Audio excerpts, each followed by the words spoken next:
اللہ کو خبر ہے، اللہ کو خبر ہے تمہارے ہر عمل کی، اللہ کو پتہ ہے تمہارا ہر عمل اللہ کو پتہ ہے۔ اب یہ مضمون اللہ تعالیٰ کیوں بیان کر رہے ہیں؟ تاکہ ہم گناہ نہ کریں۔ جب تک ہمیں یہ استحضار حاصل نہیں ہوگا کہ اللہ دیکھ رہا ہے، اللہ دیکھ رہا ہے، اللہ سن رہا ہے اور اللہ ہر وقت ہمارے ساتھ ہے۔ الم یعلم بان اللہ یرا، اے انسان تجھے یہ علم نہیں کہ اللہ تجھے دیکھ رہا ہے، اللہ تجھے دیکھ رہا ہے۔ جیسے وہ جہاں پہ فوج کی چھاونی بنی ہوتی ہے تو اس کے دیوار پہ لکھا ہوتا ہے خبردار، کیمرے کی آنکھ آپ کو دیکھ رہی ہے، دیوار کے قریب نہ آئیں۔ کتنے لوگ خوف زدہ ہوتے ہیں کہ بھئی یہاں نہیں رکو بھئی، یعنی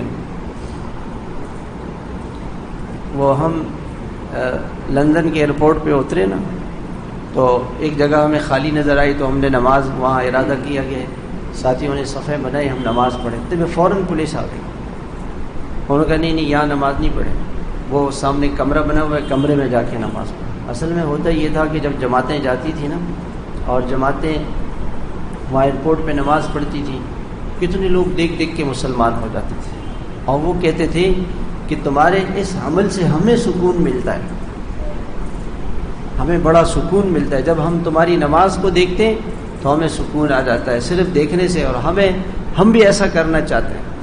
ایسے لوگ پریشان ہیں، تو انہوں نے کیا ان کا حل سوچا کہ ان کو اندر کمرے میں نماز پڑھا تاکہ باہر کوئی دیکھ ہی نہ سکے۔ تو میں نے ان ساتھیوں سے کہا کہ یہاں تو پولیس والا کوئی تھا نہیں، ہم نے نماز شروع کرنے کا ارادہ کیا، ان کو پتہ کیسے جائیں گے یہ کیمرہ لگا ہوا ہے؟ اچھا، کیمرے سے وہ دیکھ رہے تھے، فوراً وہاں پہنچ گئے۔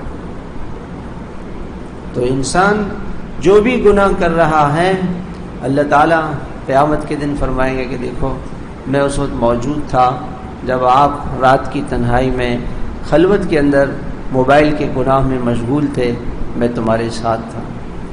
وَهُوَ مَعَكُمْ أَيْنَمَا كُنتُمْ، تم جہاں کہیں بھی ہو وہ اللہ تمہارے ساتھ ہے، وہ اللہ تمہارے ساتھ ہے،